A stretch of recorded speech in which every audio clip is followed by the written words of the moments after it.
le frère Mike Kalambay, entre Zawadi na Peniel, il a fait son choix. Hein? Il a choisi entre Zawadi na Peniel, dont le frère Mike Kalambay a fait vraiment son choix. En tout cas, nous sommes là tout au long de notre émission. En tout cas, restez là, ne zappez pas, surtout ne nous quittez pas. Jusqu'à la fin, vous aurez tous les détails possibles en ce qui concerne ce sujet. Parce que de l'autre côté, notre sœur Peniel, parce qu'elle est esquisse à Bakino, frère Mike Kalambay a la cima, paye à zone en moto, a testé à Baouti Moussika. Parce qu'ils ont déjà dit notre pasteur, c'est un vrai consommateur de films pornographiques. Hein? C'est un vrai consommateur de films pornographiques. Selon dire, il y a Serre Zawadi. Ils sont vraiment bons. C'est notre pasteur, peut-être 30 minutes de méditation.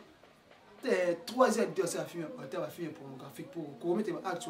Nous vont directement dire que soit PD. Comment passer à cause de ça, l'acte la fille à l'oba, la fille à Zoloba, ça dit, c'est la sexe de manière abusive, a dit.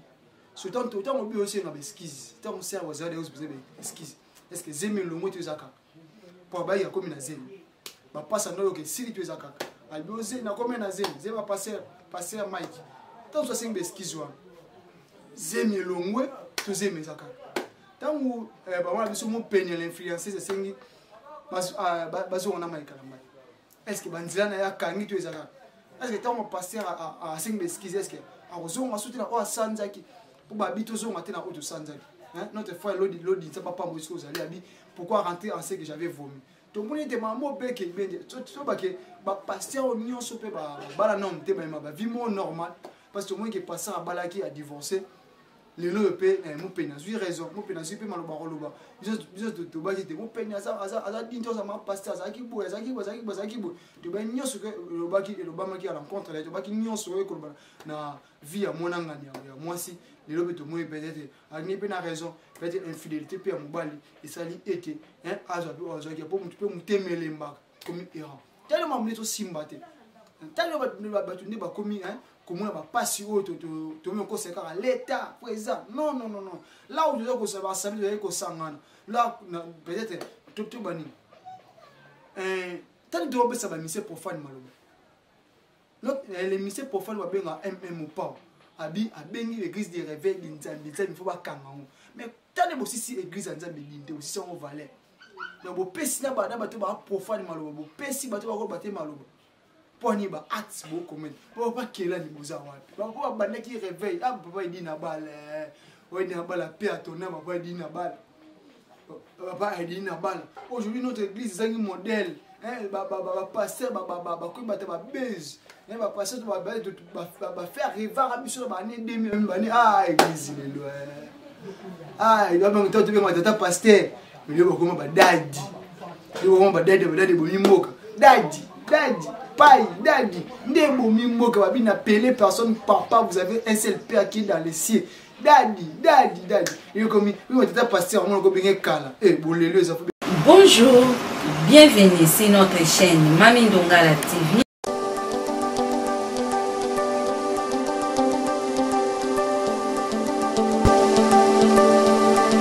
N'hésitez pas à vous abonner sur notre chaîne Mami Ndongala TV. Likez, commentez, partagez. On est ensemble. Notre Dieu vous bénisse beaucoup, abondamment.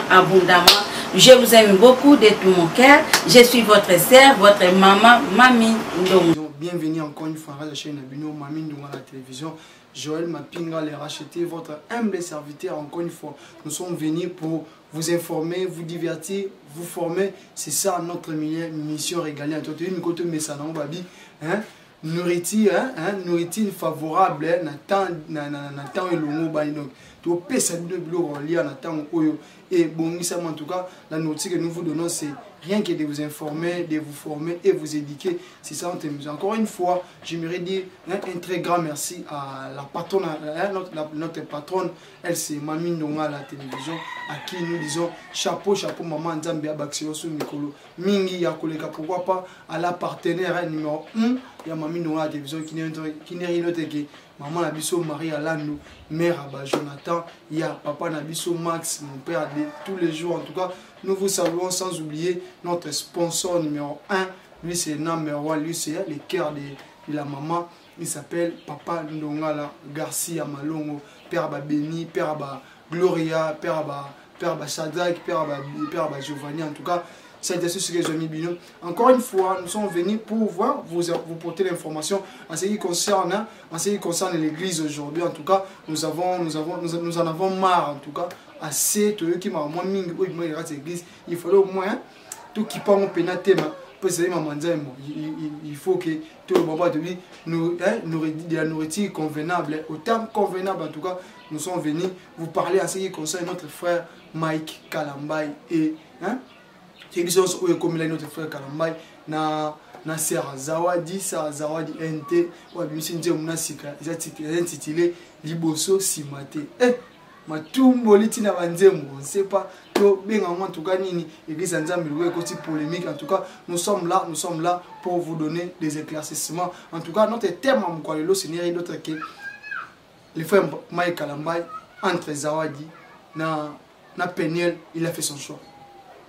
Il a choisi entre Zawadi na Peniel, dont le frère Mike Kalambay a fait vraiment son choix. En tout cas, nous sommes là tout au long de notre émission. En tout cas, restez là, ne zappez pas, surtout ne nous quittez pas. Jusqu'à la fin, vous aurez tous les détails possibles en ce qui concerne ce sujet. Parce que de l'autre côté, notre sœur Peniel, parce qu'elle est esquisse à Bakino, frère Mike Kalambay a ta la cima, pe azo nga moto, a te ska ba uti musika, ba mbonge kabula ba moto parce qu'ils ont déjà une histoire. Ou bana bazana kati, il faut au moins ba mega kozonga pe à la case de départ. Pourquoi pas que ça sur le moment malamu to se faire comme on soit ensemble parce que bible c'est surtout kaboni to za na bolingo na bomoko quand on peut la sœur Zabiso Zawadi azali mutu oyo libala na ye écoutez mambe na bien te bana ye bana mamwe samagi a peur de libala na ye et ko sala ki bino ye le quoi pas na azo porter fils azo porter soki en fille ou fils ya frère pasteur Mike Kalambay.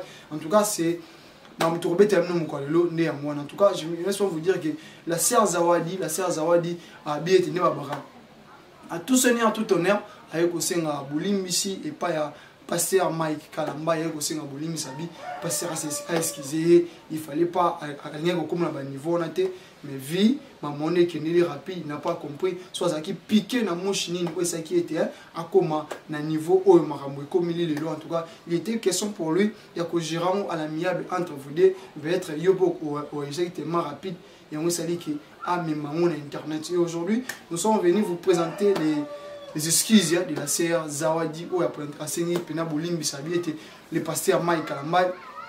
Azwa esika na mutema na ya kolimbisa ye azwa benisika mwa malamu ya kwa ya koyokele mwa ya kolimbisa ye ekozala bien makasi koto pe penye la osenga bolimbisi. Maintenant notre frère Mike Kalambay il est dans l'impasse, il est dans les caisses qui se posent mille et une questions pour savoir azarnanan parce que koto nous dirons Zawadi a perdu de bala na ye pour na ye koto pe maman bana ye asengi ba continuer vie na bango conjugal pas mbaté to yebi ke bazaki lié légalement basa ba libala ba famille ba lia mbongo.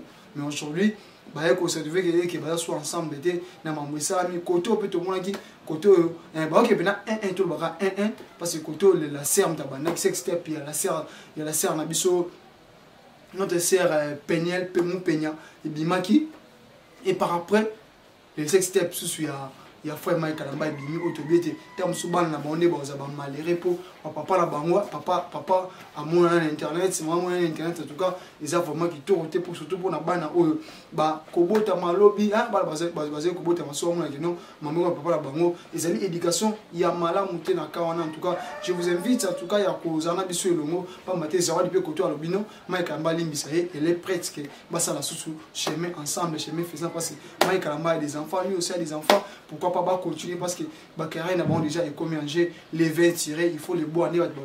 Maintenant notre frère Mike Kalambay il est dans l'impasse, il ne sait pas qui choisir entre Peniel, Peniel na Zawadi NT. En tout cas, vous qui nous suivez en ce moment, bien vous en avez de partout dans le monde où vous êtes. En tout cas, faites-nous parvenir vos suggestions, faites-nous parvenir au beau candidat sujet. Est-ce que vous aimez encore notre frère Mike Kalambay à Senga Bisquiz aseskizaki liboso ya communauté mobimba, communauté congolaise, communauté internationale, aseskizaki vraiment baki bazo esika ya kolimbisa en tout cas ezali akaza moto oyo ete akwesami tozo esika ya kolimbisa ye ekozala bien corps de Christ. Nous savons que Dieu nous a dit tolingana et puis tolimbisana 7 fois 7 na mokolo ekozala bien. En tout cas to ete pas sona to bani ko to moni lo passer na biso mai kalambai a se retirer voir même l'église na ye a bien côté à té jusqu'à nouvel ordre. Alors bien koyemba te sur le nouvel ordre même na majabu pe a se retirer to moni pe que mamanzo qui n'est pas trop bien tabion notre pasteur a juste chemin et repentance alors que somme de juste chemin et repentance et à se repentir il faut toi accompagner parce qu'il a pris les bonnes il a choisi la bonne voie en tout cas oyo kozala et OTT en tout cas. Mais notre problème aujourd'hui c'est que la sœur Zawadi a 5 besquises. Vous qui aimez le pasteur Moïse Mike Kalambai, vous en dites quoi? Vous qui aimez Zawadi, vous en dites quoi? Vous qui aimez Peniel, vous en dites quoi? Pensez aussi à l'avenir à Banawan. Pensez aussi à l'avenir à Shadaina Msuswana, en tout cas, pensez à eux, et c'est l'avenir ni nous ça serait un avenir radieux.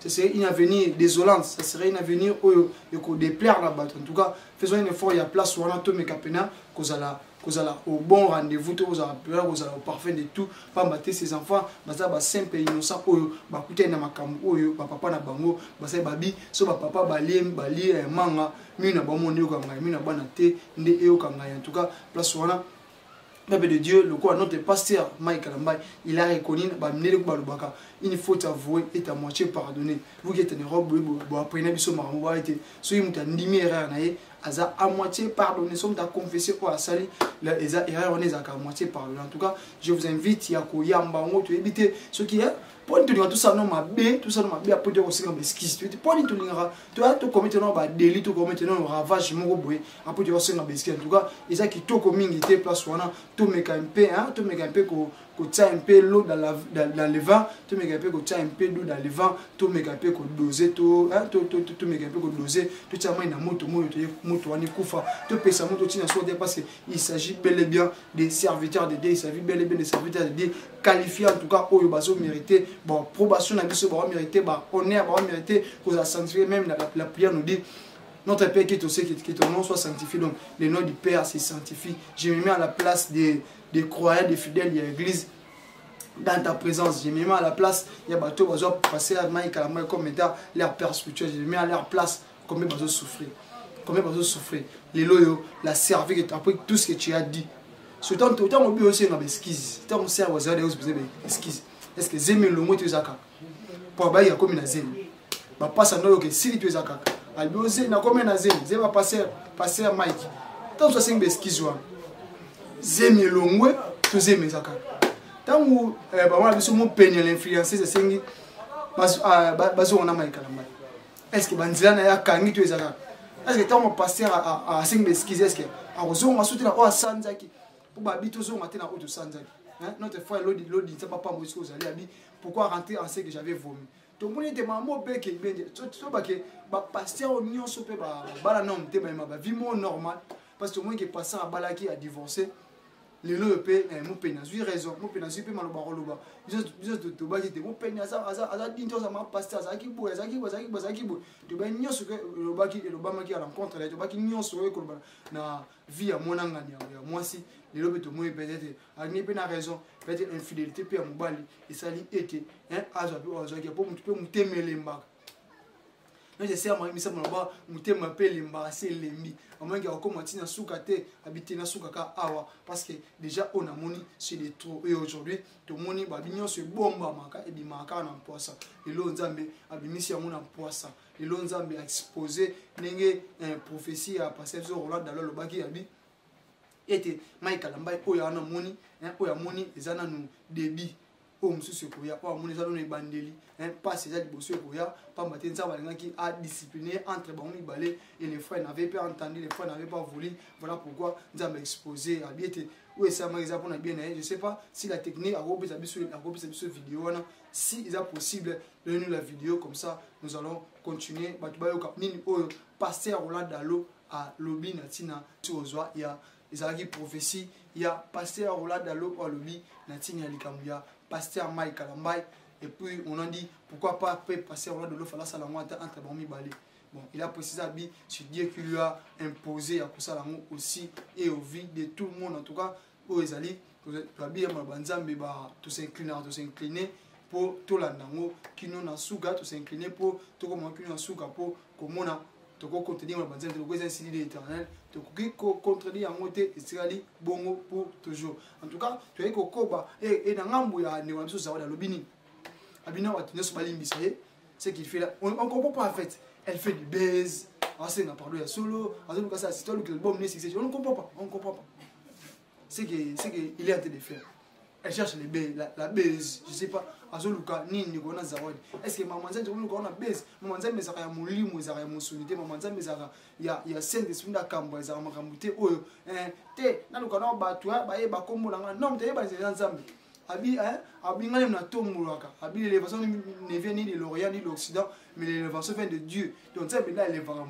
Cherche zawadi koluka succès nzoto ya passer Mike Kalambai te. Quand tu as présenté des skis wana ils la vraie, ils la réelle et tu as bon ne cherche pas que pour tes album na yo il faut au moins omeka kosimba l'homme de Dieu qui n'est rien d'autre que le passer Mike Kalambai. En tout cas place wana omeka mpe nous avons loué la bonne foi, nous avons loué notre pasteur il a fait assez retiré en fait, il s'est retiré, il a dit non non yemba te et il est resté là intact, il est resté Yako Nganzambabi l'appel à la montagne, à ce qu'on pour que le peuple de Dieu Mobimba, tout que l'aïe, Mawa, et Sika, cette fois les gestes tombent, cette fois il se relève. En tout cas, nous avons l'espoir à ce que notre pasteur a se relevé, nous avons l'espoir à ce que notre pasteur a téléma de sous et Sika Koyaki a Azosu Makasi, a Manso encore une fois. Et Kozala qui toko makasi en tout cas côté on a fait tout le monde a comment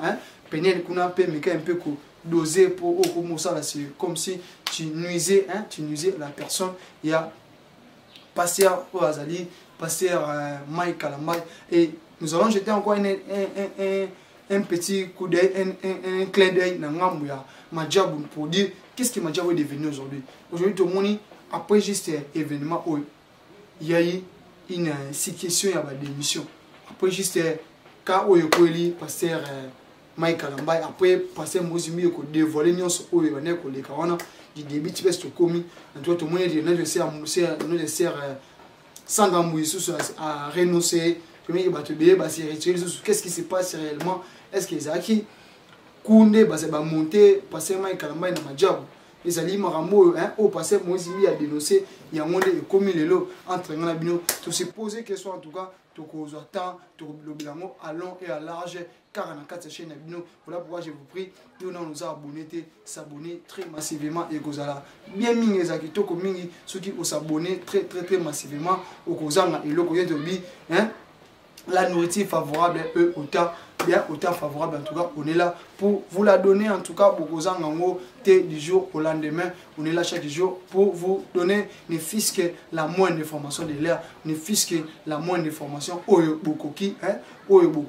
kozwa à l'air oyo et bongisami oyo bokoki kozwa tabu marambo ezo salema malamu mingi en tout cas je vous prie ya kozana biso longo ya kokobana biso na sujet oyo ezo faire couler beaucoup d'encre basala nzambe tous à un peu modèle tous à un peu modéré tous à un peu modestie tous à la paix tous à na caractère moko o ezali digne aux abana nzambe tous à modèle et bien nous dit même vous êtes la lumière de ce monde nous sommes la lumière de ce monde et puis pourquoi pas babiso ki mungwa et sili saveur et gosenga babo comme on a moto aujourd'hui les serviteurs de Dieu les bergers que vous êtes vous avez perdu de la saveur et puis tout bon mot tout ça neni donc babiso ki lisune zali libako pona yo katango sur le beaucoup comme libako pona yo katango sur le mot sur nzia makono sur nzia mabe en tout cas kata yango et kozala bien pona yo okota royaume de cieux na lokolo ya ndambo ki okota lifelo na nzoto na ba mambo na nzoto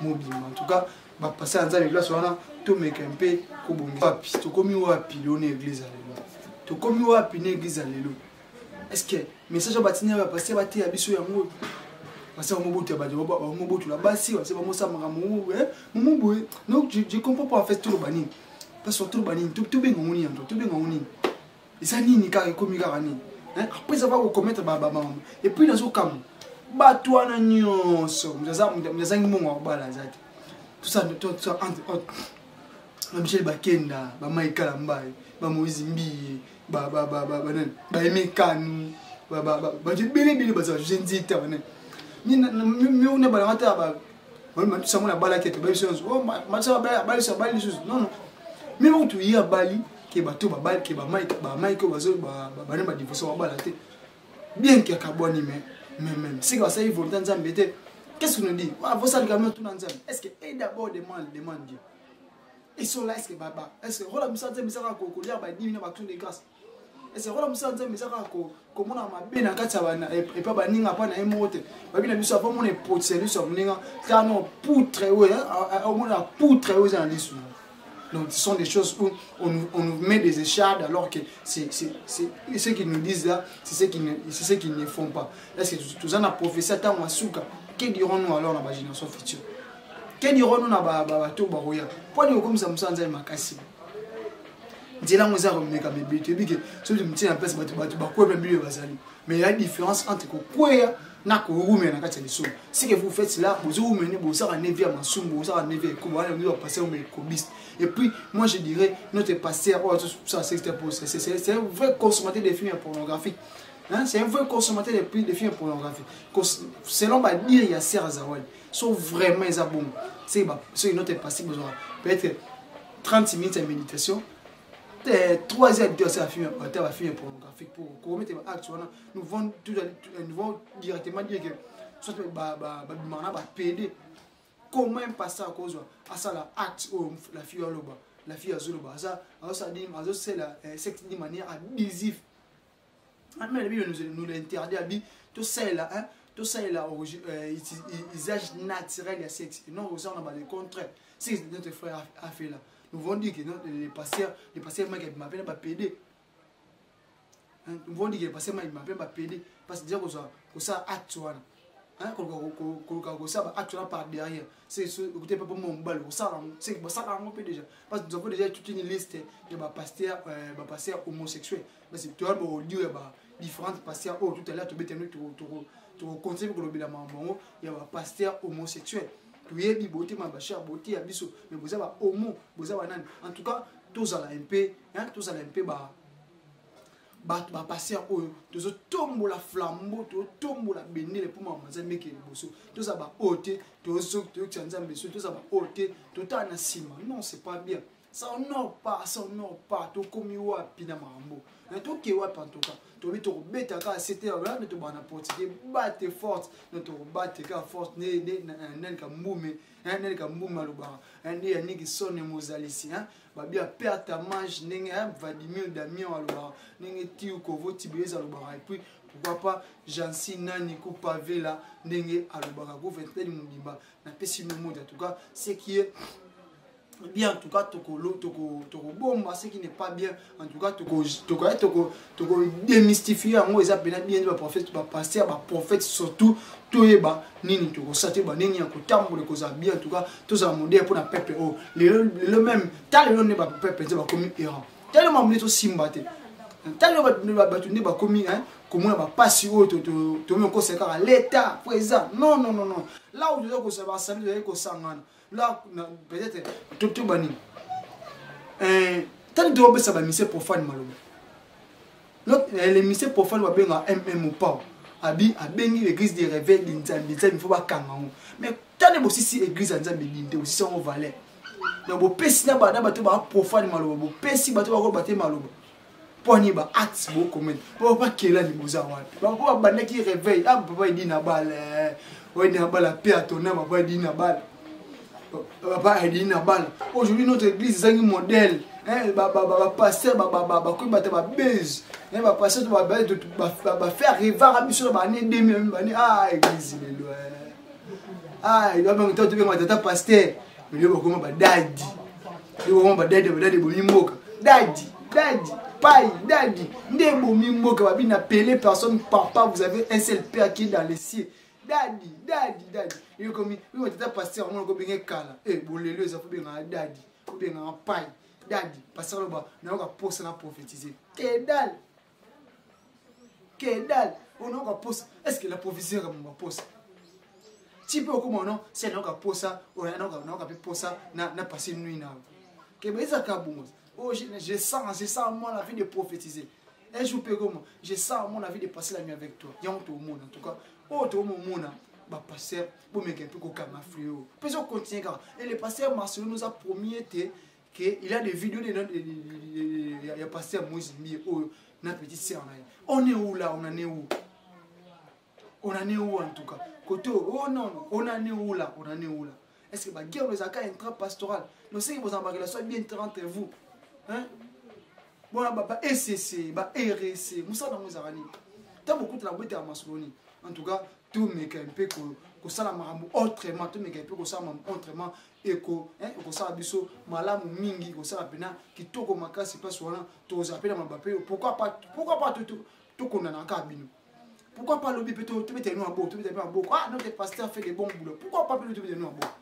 Pourquoi faut-il critiquer nous et nous? Pourquoi faut-il boucar nous et nous? Alors qu'on est à maison, on est capable aussi, il y a quoi? Il y a ça un peu qui est qui peut de l'avant en fait. On en est où là? Hein, on en est où? En tout cas, les serviteurs de Dieu sont des modèles, La Bible nous dit, soyez saints comme moi je suis saint. Alors, vous êtes saint, en acte, en conduite, c'est lui qui espère, il y a vous à l'évêque, il faut azala.